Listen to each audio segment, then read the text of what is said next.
அதாவது Mercedes Benz S class S400 காருக்கு எப்படி அந்த டிசிஎம்மை வந்து ஃப்ளாஷ் பண்ணுறேங்கிறது தான் இந்த சாஃப்ட்வேர் மூலம் உங்களுக்கு தெரியப்படுத்தணும்னு நினைக்கிறேன்.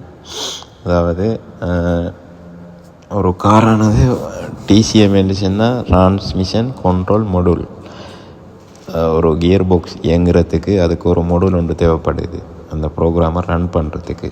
அந்த ப்ரோக்ராமை ரன் பண்ணுறதுக்கு அந்த மொடூலில் வந்து ப்ரோக்ராம் இருந்தால் தான் அந்த கியர் பாக்ஸ் வந்து ஓடும்.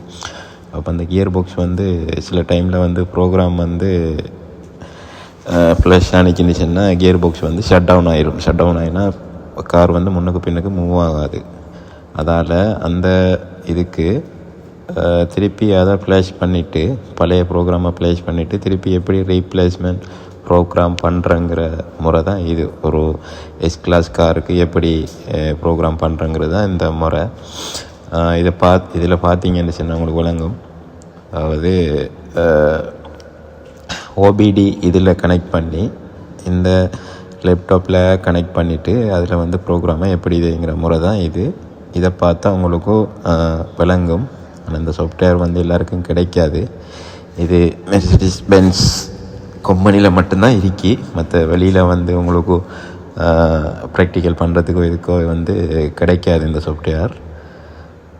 அதால் இந்த சாஃப்ட்வேர் வந்து இந்த கம்பெனியில் இருக்கிறதால நமக்கு நல்ல ஒரு ப்ராக்டிக்கலாக செஞ்சு பார்க்க முடியும். அடுத்த வீடியோவில் சந்திப்போம்.